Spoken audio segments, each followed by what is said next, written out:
నమస్తే. తెలంగాణ రాష్ట్రంలో ఉద్యోగాల కోసం చాలా లక్షలాది మంది కూడా ఎదురు చూస్తున్నారు. ఇలాంటి సందర్భంలో సాంకేతిక కారణాలతో జాబ్ నోటిఫికేషన్ కూడా ఆలస్యం అవుతుంది. సో రాష్ట్ర ప్రభుత్వం ఎట్టకేలకైతే మాత్రం ఈ మధ్యకాలంలో పోలీస్ రిక్రూట్మెంట్ సంబంధించిన నోటిఫికేషన్ ఇచ్చింది. అందులో భాగంగా చాలామంది 20,000 వరకు పోస్టులు వస్తాయనుకున్నారు, కానీ దాదాపు ఇక 10,000 లోపే పోస్టులు ఇవ్వడంతో కాస్త నిరాశ నిస్పృహ కూడా కనిపిస్తుంది.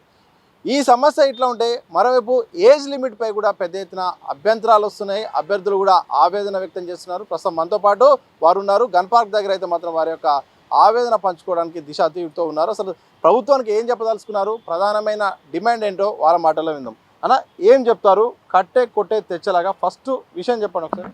నమస్తే అన్న. గత ప్రభుత్వం నోటిఫికేషన్ ఇచ్చినప్పుడు కానిస్టేబుల్ ఏజ్ రిలాక్సేషన్స్కి ఏజ్ లిమిట్ వచ్చేసి 18 నుంచి 32 సంవత్సరాలు ఉండేది గత ప్రభుత్వం వరకు. కాంగ్రెస్ ప్రభుత్వం, మన ప్రజాప్రభుత్వం అధికారంలోకి వచ్చినామంటే గత ప్రభుత్వంలో నిరుద్యోగులకు జరిగిన అన్యాయాలను దృష్టిలో పెట్టుకొని ఒక జీవో తేవడం జరిగింది. ఆ జీవో నెంబర్ 31. ఆ జీవో యొక్క ప్రధాన సారాంశం ఏంటంటే యూనిఫామ్ సర్వీసెస్కి ఉన్న ఏజ్ రిలాక్సేషన్ ఏజ్ లిమిట్ని 32 నుంచి 34 సంవత్సరాలకు పెంచుతున్నామని ఒక జీవో తెచ్చింది. అది చాలా మంచి శుభపరిణామం. అది ఆ జీవోని పట్టుకొని మేము 33 సంవత్సరాలు ఉన్నవాళ్ళం, 34 సంవత్సరాలు ఉన్నవాళ్ళము, సరే మాకు ఫ్యూచర్లో మన రేవంత్ అన్న ప్రభుత్వం వచ్చి మనకు నోటిఫికేషన్ ఇస్తుందన్న ఆశతో మనకు ఒక జీవో కూడా ఇచ్చింది. ఇది ముందస్తు హెచ్చరిక కాబట్టి అందరము ఏమేమైతే జాబులు చేసుకుంటున్నామో ఆ జాబులన్నీ పక్కన పెట్టి వచ్చేసి మేము చదువుకున్నాం. సరే చదువుకున్నాం. ఆ జీవో పీరియడ్ వచ్చేసి ఫిబ్రవరి 2024 నుంచి 2026 ఫిబ్రవరి 28 వరకు. మేము ఏమనుకున్నామంటే సరే ఈ జియో వచ్చింది కాబట్టి ఖచ్చితంగా నోటిఫికేషన్స్ వస్తాయి అనుకుని చదివినాం. ఆ జియో పీరియడ్ కూడా అయిపోయింది. సరే మన ప్రభుత్వమే కదా, మళ్ళీ ఇంకో జియో తెచ్చి మనకి ఏజ్ రిలాక్సేషన్ ఖచ్చితంగా ఇస్తుంది అనుకుని అప్పటి వరకు చదువుకుంటూ ఉన్నాం. 34 ఉన్న ఏజ్ 2020 వచ్చేసరికి 36 అయింది చాలామందికి. సరే ఇప్పుడు తీరా చూస్తే ఇప్పుడు మొన్న జియో నెంబర్ 87 అనే ఒక కొత్త జియో తెచ్చింది. ఆ కొత్త జియో తెచ్చి కానిస్టేబుల్ ఏజ్ రిలాక్సేషన్ 34 ఉన్నది కాస్త 32 తెంచేసింది, తగ్గించింది. తగ్గించడం వల్ల ఇప్పుడు మేము అక్కడ 2 సంవత్సరాలు కోల్పోయాము, ఇక్కడ 2 ఇయర్స్ ప్లస్ అయింది. 4 సంవత్సరాలు ఇవ్వాల్సింది పోయి 32కి తెచ్చారు. ఇది మా అన్యాయం. ఇది జరిగిన దానికి మేము ఎక్కడ చెప్పాలో తెలియట్లే, ఎవరికి చెప్పాలో తెలియట్లే. అందరు మినిస్టర్లను కలిసినాం, ఎమ్మెల్యేలను కలిసినాం. ఎవరికి చెప్పినా కానీ మా ప్రాబ్లం చేస్తాం అంటున్నారు తప్ప ఎవరికి చెప్పాలో అర్థం కాక ఇవాళ ఈ అమరవీరుల స్థూపం దగ్గరకు వచ్చి మా అన్నల త్యాగ ఫలంతోనే ఇవాళ ఈ తెలంగాణ వచ్చింది. ఈ వచ్చిన తెలంగాణలో కూడా త్యాగాలు ఒకరివి, భోగాలు ఒకరివి. మళ్ళీ సేమ్ అదే జీవో నెంబర్ 31, అదే జీవో నెంబర్ 46, అదే జీవో నెంబర్ 610, ఆ జీవోలు చుట్టే మళ్ళీ ఇవాళ మేము జీవో నెంబర్ 31 తిరుగుతున్నాం. మా బాధ ఎవరు తీరుస్తారో అర్థం కావట్లేదు. ఇంకోటి, ఇప్పుడు ఏజ్ రిలాక్సేషన్ ఇవ్వడం వల్ల ప్రభుత్వానికి వచ్చే నష్టం ఏం లేదు. ఏది జరిగినా కానీ ఆ ఈవెంట్ క్లియర్ చేశాకే, మెయిన్స్ అయ్యాకనే మాకు జాబ్స్లో తీసుకోవాలి. ఏజ్ రిలాక్సేషన్ ఇస్తే జస్ట్ ఏం కాదు ప్రభుత్వానికి. తెలంగాణలో పుట్టిన వాళ్ళకి ఒక దరఖాస్తుకు అవకాశం లేకుండా అయిపోయింది. ఇప్పుడు ఇదే ఏజ్ రిలాక్సేషన్ వేరే రాష్ట్రాల్లో వేరుగా ఉంది. కర్ణాటకలో 18 నుంచి 33 సంవత్సరాలు జనరల్కి ఇచ్చారు. అక్కడ రిజర్వేషన్స్ కలుపుకొని ఇంకో 2 ఇయర్స్ ఇస్తే 35 సంవత్సరాలు అక్కడ అప్లై చేసుకోవచ్చు. నెక్స్ట్ కేరళలో 33 సంవత్సరాలు, తమిళనాడులో 33 సంవత్సరాలు, మహారాష్ట్రలో 30 సంవత్సరాలు, ఛత్తీస్గఢ్లో 33 సంవత్సరాలు. మరి మన తెలంగాణలో ఇవ్వడానికి ఏమవుతుందన్న? ఉన్నదాన్ని తగ్గించారు, పెంచి ఇవ్వండి అంటే ఇవ్వట్లేరు. ఎవరికి చెప్పినా కానీ మేమేం చేయము మాకు తెలీదు. ఇదే మాట ఎవరికి చెప్పాలో అర్థం కాక లాస్ట్కి ఇక్కడికి వచ్చి కూర్చున్నామన్నా. పక్క రాష్ట్రంలో అంత సవ్యంగా ఉన్నప్పుడు తెలంగాణకు వచ్చే వరకు అయితే మాత్రం ఎందుకు ఏజ్ రిలాక్సేషన్ విషయంలో తగ్గిస్తున్నారు? దీని వెనుక ఎవరి పాత్ర ఉంటుంది? ప్రభుత్వంపై ఎవరైనా ఒత్తిడి తెచ్చే అవకాశం ఉంటుందా? 100% దీని వెనకాల ఆంధ్ర ప్రాంతానికి సంబంధించినటువంటి శ్రీనివాసరావు అనే వ్యక్తి హస్తం ఉంది. ఎందుకంటే ఆయనకు తెలంగాణ సమాజం పైన, తెలంగాణలో ఉన్నటువంటి నిరుద్యోగులపైన ఏమాత్రం అవగాహన లేనటువంటి వ్యక్తి. ఆయన వల్లనే గతం లోపల 46 జీవో కానీ, లాంగ్ జంప్ విషయంలో కానీ, హాఫ్ మార్క్ తోటి 1 మార్క్ తోటి చాలామంది జీవితాలు ఆగమైపోయినాయి. ఖచ్చితంగా నెక్స్ట్ గవర్నమెంట్లో ఇవన్నీ, ఎందుకంటే కాంగ్రెస్ గవర్నమెంట్లో ఉన్నటువంటి రేవంత్ రెడ్డి గారు కానీ, బల్మూరు వెంకట్ కానీ వీళ్ళందరూ కూడా మీకు న్యాయం చేస్తాం, డెఫినెట్గా నెక్స్ట్ మా గవర్నమెంట్ వస్తుంది, దాంట్లో 46 జీవో రద్దు చేసి లాంగ్ జంప్ తగ్గిస్తామని చెప్పారు. 4 సంవత్సరాల తర్వాత వచ్చినటువంటి నోటిఫికేషన్. ప్రభుత్వం అనుకుంటే ఎంతసేపు వయోపరిమితి పెంచాలంటే ఇన్ని నోటిఫికేషన్ వచ్చినప్పటి నుంచి మేము కలవని మంత్రి లేడు, ఎమ్మెల్సీ లేడు, అందరినీ కలుస్తూనే ఉన్నాం. స్టేట్మెంట్ రాజకీయ శక్తులు ఉన్నాయంట, కొన్ని రాజకీయ శక్తులు అడ్డుకునే ప్రయత్నం చేస్తున్నట్టు. ఎంత ఘోరం వల్ల ఎంత బాధ అనిపిస్తుంది. ఇన్ని రోజుల నుంచి 33 జిల్లాల నుంచి వచ్చినటువంటి నిరుద్యోగులు మార్నింగ్ 5 గంటలకు బయలుదేరితే ఇప్పటివరకు ఇక్కడికి వచ్చారు. మేమందరం ఇంత జెన్యున్గా మేము పోరాడుతూ ఉంటే రాజకీయ నాయకులు హస్తం ఉందని చెప్పి వాళ్ళు అడ్డుకునే ప్రయత్నం చేస్తున్నారని చెప్పి రేవంత్ రెడ్డి గారు అనడం చాలా బాధాకరమైనటువంటి విషయం. మేమేమంటున్నామంటే మా గతం లోపల అన్యాయం జరిగింది, దయచేసి మీరు అనుకుంటున్నంటే ఒక నిమిషం ఒక స్టేట్మెంట్ ఇస్తే అయిపోయేదానికి మమ్మల్ని ఎందుకు మీరు ఈ విధంగా తిప్పే ప్రయత్నం చేస్తున్నారు? పక్క రాష్ట్రం చూడండి, 35 సంవత్సరాలు లాంగ్ జంప్. ఏ రాష్ట్రంలో కూడా 3.4 మీటర్స్ ఉండదు, ఇక్కడ మాత్రం 3.8 మీటర్స్ ఉంది.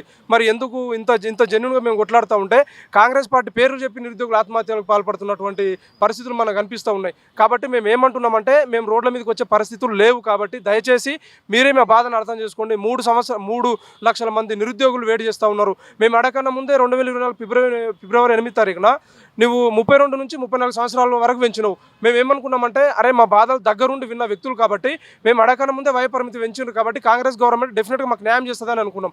తీరా నోటిఫికేషన్ వచ్చిన తర్వాత నువ్వు 34 సంవత్సరాల నుంచి తీసుకొచ్చి 32 సంవత్సరాలు చేయడం ఎంతవరకు కరెక్టు?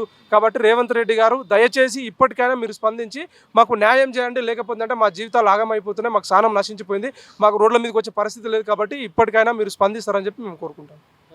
ఈ యూనిఫామ్ ఉద్యోగాలకు సంబంధించిన విషయాలు అయితే మాత్రం అధికార వర్గాలు అయితే కొంతమంది ఇంటర్నల్గా మాట్లాడుతున్న అంశం ఏంటంటే మాత్రం ఫిట్నెస్ ఉండాలి, ఒక ఏజ్ ఉండాలి, 30 తర్వాత శక్తి ఉండదు కదా, అప్పుడు ఈ డిపార్ట్మెంట్లోకి వచ్చి వాళ్ళు ఏం చేస్తారని అంటున్న మాటలకు ఏం సమాధానం చెప్తారు? మేము అనేది ఏంటంటే సరే ఫిట్నెస్ విషయంలో అధికారులు అంటున్నారు, సత్తా ఉన్నవాడే గ్రౌండ్లో కొట్టుకుంటాడు, సత్తా లేని వాడు వెళ్ళిపోతాడు, మాకు ఓన్లీ అవకాశం మాత్రమే ఇవ్వని చెప్తున్నాము. దీనికి శాఖ చూపించి ఫిట్నెస్ ఒకటి చూపించడం కాదు. ఏజ్ అయిపోతుందంటే 50 ఇయర్స్ రిక్రూట్మెంట్ బోర్డు చైర్మన్ కూడా 60 ఇయర్స్ ఉన్నాడు. ఆయన రిటైర్మెంట్ అయిపోవాలి కదా ఇప్పుడు. ఎందుకంటే సత్తా ఉన్నవాడు గ్రౌండ్లో కొట్టుకుంటాడు, అవకాశం మాత్రం ఇవ్వండి మాకు.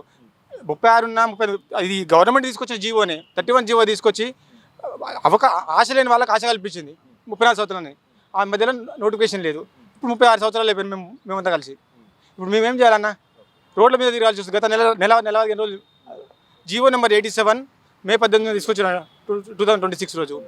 ఆ రోజు నుంచి వెళ్ళి ఇప్పటి వరకు కలవని మంత్రి లేడు. ఒక్కొక్కరిని 2 సార్లు కలిసినామన్నా. ఇదే అసెంబ్లీ సాక్షిగా బల్మూరి వెంకటరమణ కూడా కలిసినాం. అన్న చేస్తామని చెప్పడం. అదే రోజు నోటిఫికేషన్ వచ్చారు. నోటిఫికేషన్ ఇచ్చినాక మా పరిస్థితి ఏం చేయాలని అర్థం కాలేదు. ఎక్కడికి పోయినా కూడా మీరు రాజకీయ రంగు అంటే బీఆర్ఎస్ పార్టీ చేపిస్తున్నారు, బీజేపీ పార్టీ వాళ్ళు చేపిస్తున్నారు. బాగా వాళ్ళ దగ్గర పోలేదు. మేము జీవో వచ్చిన కానించి వెళ్ళి మినిస్టర్లను కలుసుకుంటూనే ఉన్నాం. ప్రతిరోజు ఈ రోజుకి 45 రోజులు అన్న, 45 రోజుల నుంచి వెళ్ళి తిండి లేక నిద్ర లేక రాత్రి కూడా అసలు నిద్రపోవట్లేదు అన్న. కన్ను చూడండి అన్న, అక్క చూడండి, అక్క అది వికారాబాద్ నగర్ కర్నూలు నుంచి వచ్చింది. నగర్ కర్నూలు నుంచి 3 పిల్లలు తనకి, ఆటో డ్రైవర్ వాళ్ళ హస్బెండ్. మాకు బాధ అన్న, ఒక్కొక్క బాధ. ఎందుకంటే ఇంకోటి ఏంటంటే హైదరాబాదు రాచకొండ కమిషనరేట్ సైబరాబాద్కి అసలు పోస్టులు లేవన్న. మా మధ్యలో జిల్లాలకు మాకు మధ్యలో గొడవ పెట్టేది. మాకు ఏంటంటే ఈ నోటిఫికేషన్ మీకు తర్వాత ఇస్తామంటున్నారు. తర్వాత ఇస్తున్నామంటే ఇప్పుడు మేము ఒక నోటిఫికేషన్ లాస్ అయినట్టే కదన్నా. ఒకవేళ మాకు ఒక 6 months తర్వాత ఇచ్చారు మళ్ళీ మాకు వ్యయ పరిమితి అయిపోతుంది. అలాంటి బాధ ఉంది. మళ్ళీ ఒకవేళ మాకు నోటిఫికేషన్ ఇస్తే మళ్ళీ జిల్లా వాళ్ళు మాకు నోటిఫికేషన్ కావాలని మళ్ళీ కొట్లాడతారు. ఇప్పుడు మాకు మా మధ్య చిచ్చు పెట్టే ప్రయత్నం ఉంది గవర్నమెంట్. దయచేసి రేవంత్ అన్న మాకు వ్యయ పరిమితి కానిస్టేబుల్కి 36 సంవత్సరాలు, ఎస్ఐకి 38 సంవత్సరాలు పెంచి మీ తమ్ముళ్ళని అందరినీ సరే అవకాశం మాత్రమే అన్న, మేము వేరేది ఏం అడగట్లేదు, మాకు ఉద్యోగం ఏమనట్లేదు అడగట్లేదు, అవకాశం మాత్రమే కల్పించాలన్న దయచేసి. ఒకవైపు 20,000 సంబంధించిన నోటిఫికేషన్ వస్తాయని చాలామంది కలలు కంటుంటే వచ్చిందే 7,000 చిలుకు పై చిలుకు. కానీ ఇలాంటి సందర్భంలో ఏజ్ లిమిట్ విషయంలో కూడా కొర్రీలు పెట్టడాన్ని ఎట్లా చూస్తారు? ఇది చాలా దురదృష్టం అన్న. ఇన్ని సంవత్సరాల నుండి మేము ప్రిపేర్ అవుతున్నాము. ఏజ్ ఇవ్వకుంటే ఆస్పిరెంట్స్ ఎలా ప్రిపేర్ అవుతారు, ఎలా ఇచ్చేస్తారు? చాలా టైం నుండి చాలా ఆస్పిరెంట్స్ వేరే డిస్ట్రిక్ట్స్ నుంచి వచ్చి ఇక్కడ దిల్సుఖ్ నగర్లో, చిక్కడపల్లిలో అక్కడ ఉంటూ చదువుకుంటున్నారు. ఇప్పుడు ఏజ్ ఇవ్వకుంటే వీళ్ళు ఎట్లా చదవాలి? ఇప్పుడు ఇచ్చిన నోటిఫికేషన్లో ఎన్ని డిస్ట్రిక్ట్స్లో ఎన్ని పోస్టులు ఉన్నాయి? 8-10 కంటే పోస్టులు లేవు. అన్ని కేటగిరీ వైజ్ పోయిన తర్వాత ఎవరికి ఎంత మిగులుతాయి? ఇంకా పోస్టులు పెంచకుండా ఏజ్ ఇవ్వకుండా నోటిఫికేషన్స్ వేస్తే ఏం లాభం? ఇవి నోటిఫికేషన్స్ ఇచ్చి మేము ప్రిపేర్ అయ్యి ఏం లాభము? మేము ఎలా దీన్ని ఇచ్చేసుకోవాలి? మేము అడుగుతున్నది ఓన్లీ ఒక ఛాన్స్ కోసమే. ఇన్ని సంవత్సరాల నుండి యూనిఫామ్ జాబ్ కోసం ప్రిపేర్ అవుతున్న వాళ్ళందరూ అడుగుతున్నది ఒక ఛాన్సే. ఛాన్స్ ఇవ్వడంలో తప్పు లేదు, ఒక ఛాన్స్ ఇవ్వమంటున్నాం అంతే. ఈ ఛాన్స్ ఈసారి నోటిఫికేషన్ మేము అప్లై చేసుకుంటే మళ్ళీ వేరే టైంలో మాకు అవకాశం ఉండదు. మళ్ళీ వేరే టైంలో ఇదే చివరి అవకాశం మాకు. దయచేసి మాకు ఒక ఛాన్స్ ఇప్పించండి అంతే. ఇది ఒక్కొక్కరు ఒక్కొక్క వాళ్ళ కుటుంబ సమస్య చెప్తున్నారు, వాళ్ళ ఆవేదన కూడా చెప్తున్నారు. మనతో పాటు మరికొంతమంది వాళ్ళ యొక్క అభిప్రాయం తెలుస్తుందా? ఏం చెప్తారు ప్రభుత్వానికి స్ట్రైట్గా? ఏం లేదన్న, పోలీస్ నోటిఫికేషన్ కోసం 4 సంవత్సరాల నుంచి ప్రిపేర్ అవుతాను. 4 సంవత్సరాల నుంచి ఎందుకు ప్రిపేర్ అవుతారనే క్వశ్చన్ వచ్చినప్పుడు రేవంత్ రెడ్డి సీఎం కాకముందే నోటిఫికేషన్, పోలీస్ నోటిఫికేషన్ 2022 ఉన్న పోలీస్ నోటిఫికేషన్ ఎంత గందరగోళంగా జరిగిందో మీకు తెలుసు. రేవంత్ అన్న సీఎం అయితే మేము పోలీస్ అవుతాం అనుకున్నాం. అక్కడ నుంచి ప్రిపరేషన్ స్టార్ట్ చేస్తే రేవంత్ అన్న సీఎం కాగానే ఏజ్ రిలాక్సేషన్ పెంచుతూ ఒక జీవో ఇవ్వడం జరిగింది, 31 జీవో ద్వారా. అప్పుడు ఏజ్ రిలాక్సేషన్ అప్పుడు ఏజ్ లిమిట్ ఎంత అయిందంటే కానిస్టేబుల్ 34, ఎస్ఐకి 37 సంవత్సరాలు అయింది. ఈ 37 సంవత్సరాలు అయింది కదా, అన్నయ్యకి నోటిఫికేషన్ ఇస్తాడు, ఇది చదువుకుందామని చెప్పేసి అట్లనే కంటిన్యూషన్ ప్రిపరేషన్ చేసుకుంటూనే ఉన్నాం. 2 సంవత్సరాల వ్యాలిడిటీ తోటి ఆ జీవో నెంబర్ 31 ఇవ్వడం జరిగింది. ఇప్పుడు ఇస్తూ ఆ 2 సంవత్సరాల కాలంలో ఒక్క నోటిఫికేషన్ కూడా రాలేదు. జీవో ఇచ్చిందంటే నోటిఫికేషన్ వస్తుంది అనుకున్నాం, రాలేదు. సో రాకపోవడంతో ఆ జీవో వ్యాలిడిటీ అయిపోయింది. అప్పుడు 34 సంవత్సరాలు ఉన్నాయనే, ఇప్పుడు 36 సంవత్సరాలు అయిపోయింది. 36 సంవత్సరాలు వచ్చినా కూడా నోటిఫికేషన్ రాకపోవడము ఇట్లా ఇప్పుడు నోటిఫికేషన్ ఇచ్చిన తర్వాత ఇచ్చిన నోటిఫికేషన్కి మేము ఎలిజిబుల్ కాకపోవడం అనేది ప్రధానంగా సమస్య అయింది. ఇప్పుడు మళ్ళీ ఆ జీవో నెంబర్ 87 ఇస్తూ అప్పుడు 34 కానిస్టేబుల్కి 37 ఎస్ఐకి ఉన్నదాన్ని కానిస్టేబుల్ 32 ఎస్ఐకి 35 కుదించడం జరిగింది. అంటే ఒక జీవో ఎప్పుడైనా రిలాక్సేషన్కి ఇస్తే ఏ గవర్నమెంట్ అయినా కూడా కొంచెం పెంచిస్తుంది, పెంచియకుండా ఆయన తగ్గించి ఇచ్చిండు. ఇప్పుడు అదే ప్రధాన సమస్య అవుతుంది. అప్లికేషన్ పెట్టుకునే అవకాశం కూడా లేదు, చావాలన్నా అప్లికేషన్ పెట్టుకున్నా ఏది అర్థమైతే లేదు. అప్లికేషన్ డేట్ కూడా ఇవ్వడం జరిగింది. ఇప్పుడు 19 తారీఖు ఆగస్టు 19 నుంచి అప్లికేషన్ స్టార్ట్ అవుతుంది. సో అప్లికేషన్ పెట్టుకోమన్నా ఏం చేయాలన్నా అర్థమైతే లేదు. ఇక చివరి ప్రయత్నంగా రేపు ఒకటి ప్రెస్ క్లబ్లో మేము అందరం చాలామంది 100 మంది ఎంతమంది బాధితులు అంతమందిని గ్యాదర్ అవుతున్నాం. అక్కడ నుంచి కనుక మాకు రిజల్ట్ రాకపోతే ఇక పరిష్కారం అనేది చావు రూపంలో ఉంటుంది. ఇంకా మాకు చావడం తప్ప ఇంకో అవకాశం ఏం కనిపిస్తలేదు. అటు టీఆర్ఎస్ గవర్నమెంట్లో ఎంత నష్టపోయినామో మీకు తెలుసు, మీరే కవర్ చేసిరు అన్న న్యూస్. ఆ లాంగ్ జంప్ వల్ల నష్టపోయినాం, ఉద్యోగం రాకుండా. ఇప్పుడు రేవంత్ అన్న వచ్చిన తర్వాత అవకాశం వస్తే ఉద్యోగం కొట్టుకుందామంటే ఇది ఇట్లా అయిపోయింది. ఇంకా 10 సంవత్సరాల నుంచి అప్పులు చేసుకొని ప్రిపేర్ అయ్యేంత ఓపిక లేదు, బతికే ఆశ లేదనిపిస్తుంది. కొంచెం ఇప్పటికైనా సహకరిస్తే, ఇప్పటికైనా జీవో రిలాక్సేషన్ కల్పించి అదనంగా ఇంకో 4 సంవత్సరాల రిలాక్సేషన్ కల్పిస్తే అప్లికేషన్ పెట్టుకుంటే కనీసం మమ్మల్ని మేము ప్రూవ్ చేసుకునే అవకాశం అన్నా లభిస్తుంది. తర్వాత రాకుంటే సరే మా యొక్క మాకు సాధగాక జాబ్ రాలేదు అనుకుంటాం, కానీ ఇట్లా మమ్మల్ని మొదలనే మాకు సాధగా అని చెప్పేసి మీ యొక్క జీవోలు మీ యొక్క తప్పిదాల వల్ల సాంకేతిక లోపాల వల్ల సెలక్షన్ కాకుండా తీసేయడం అనేది ఈరోజు బాధాకరమైన విషయం అన్న. సో కొంచెం అర్థం చేసుకుంటారని బలమూరు వెంకటన్నకు, ముఖ్యంగా రేవంత్ అన్నకు ఇక్కడ గన్ పార్క్ నుంచి రిక్వెస్ట్ చేస్తున్నానన్న, దయచేసి సహకరించండి, ఆ 4 ఏళ్ళు వయ పరిమితిని పెంచాను అని చెప్పేసి రిక్వెస్ట్ చేస్తున్నాను. అమ్మ మీ పేరు చెప్పండి, మీరు ఎక్కడి నుండి వచ్చారు, అలాగే ప్రధానంగా ఏం చెప్తారు ఒక మహిళగా కుటుంబంలో ఎలాంటి పరిస్థితులు ఎదుర్కొంటున్నారు, అలాగే ఈ యొక్క జాబ్స్ విషయంలో ప్రభుత్వానికి ఏం చెప్పదలుచుకున్నారు? అన్న నా పేరు గీత, నేను నాగర్ కర్నూలు డిస్టిక్ నాది. నేను మ్యారీడ్, 2 పిల్లలు నాకు. నేను 2022 నోటిఫికేషన్లో కొన్ని మార్కుల తేడాతోనే నేను జాబ్ మిస్ అయినా. తర్వాత నేను ఓన్గా బిజినెస్ స్టార్ట్ చేసుకున్నా, బొటిక్ రన్ చేస్తున్నా. మన కాంగ్రెస్ ప్రభుత్వం వచ్చిన తర్వాత జాబ్ క్యాలెండర్ రిలీజ్ చేసి 2025లో నోటిఫికేషన్ వచ్చేటట్లుగా జాబ్ క్యాలెండర్ రిలీజ్ చేసింది. దీంతోపాటు జీవో నెంబర్ 31ని కూడా రిలీజ్ చేసింది అన్నట్టు. పాత జీవోలకి అదనంగా 2 సంవత్సరాలు ఇస్తున్నామని టోటల్గా 34 ఇయర్స్ ఇస్తున్నట్లు. దాన్ని నమ్మి అరే ఈసారి నాకు మళ్ళీ అవకాశం ఉంది కదా, లాస్ట్ ఛాన్స్ ఇంకా నాకు, ఈసారి ఖచ్చితంగా నేను జాబ్ కొట్టుకోవాలని షాప్ చూసుకోవాలా చదువుకోవాలా అని 2 విషయాలు వచ్చినప్పుడు నేను చదువుకే ఇంపార్టెన్స్ ఇచ్చినాను. నా పిల్లల భవిష్యత్తు, మా అమ్మ మా నాయన అందరు 2 కూలీ, మా ఆయన ఆటో డ్రైవర్. నేను వేసే అడుగు నా పిల్లలకు దారి చూపిస్తుంది అనుకున్నాను, కొత్త వాళ్ళ భవిష్యత్తు మంచిగా ఉంటుందని. ఈరోజు నోటిఫికేషన్ వచ్చే టైంకి రోడ్ల మీద తిరుగుతున్నాం, మాకు ఇట్లా అవకాశం లేదు. 19 రోజుల తేడా ఉందన్న వాళ్ళు ఇచ్చిన ఏజ్ కట్ ఆఫ్కి. అసలు ఈ బాధ ఎవరికి చెప్పుకోవాలనో నాకు అర్థమవుతలేదు. 2 సంవత్సరాల నుండి సెల్ఫ్ ప్రిపరేషన్ అన్న, మంచి మార్క్స్ ఐఎస్సిలో నేను మార్క్ టెస్టులు రాస్తున్నా. ఆ స్కోరు ఇంప్రూవ్మెంట్ నా మీద నాకు కాన్ఫిడెంట్ ఉంది, నేను ఓపెన్లోనైనా నేను కొట్టుకుంటా అన్న నమ్మకం ఉంది. కాబట్టి ఇది నేను యాక్సెప్ట్ చేయలేకపోతున్నాను. ఇది వాళ్ళు 2 ఇయర్స్ వ్యాలిడిటీ తోటి 31ని జీవో నెంబర్ 31 రిలీజ్ చేసిరు. వాళ్ళు ఇన్ టైంలో రిలీజ్ చేసినా కూడా నాకు ఈరోజు నడి రోడ్డు మీద అన్న, ఇది అసెంబ్లీ దగ్గర అంటే మామూలుగా ఏ అమ్మాయి అయినా ఇంట్లో పని చేసుకొని వాళ్ళ పనులు చేసుకుంటారు, రోడ్ల మీద ఈరోజు తిరుగుతున్నా అంటే నా తప్పు లేదన్న. ఈరోజు ఆ 2 సంవత్సరాలలో నోటిఫికేషన్ వచ్చి ఉంటే నేను జాబ్ కొట్టుకునేదాన్ని. రానందుకు ఈరోజు నేను రోడ్డు మీదకి వచ్చిన. ఈ బాధ ప్రభుత్వం దృష్టికి తీసుకుపోయి మాకు న్యాయం చేయగలుగుతారని కోరుకుంటున్నాను. ఇది మొత్తంగా ఒక్కొక్కరిది ఒక్కో బాధ, ఒక్కొక్కరిది ఒక్కో ఆందోళన. ప్రధానంగా 10 ఏళ్ళ నుండి ప్రిపేర్ అవుతున్నాము, ఆర్థికంగా ఇబ్బంది పడుతున్నాము.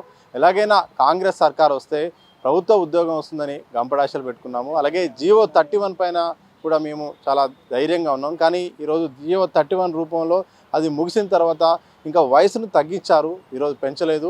దీంతో 4 సంవత్సరాలు మేము నష్టపోతున్నాము. ఎందుకంటే ఒకవేళ ఏమైనా నిబంధనలు అడ్డొచ్చినా ఎలాంటి విషయాలున్నా కానీ మేము ఫిజికల్గా మా దగ్గర సత్తా ఉంటే మేము నిరూపించుకుంటాము, లేకుంటే మేము వెనుదిరుగుతాం తప్ప ఇలా నిబంధనల పేరుతో మమ్మల్ని ప్రభుత్వ ఉద్యోగాలకు దూరం చేసే ఒక కుట్ర అయితే జరుగుతుంది.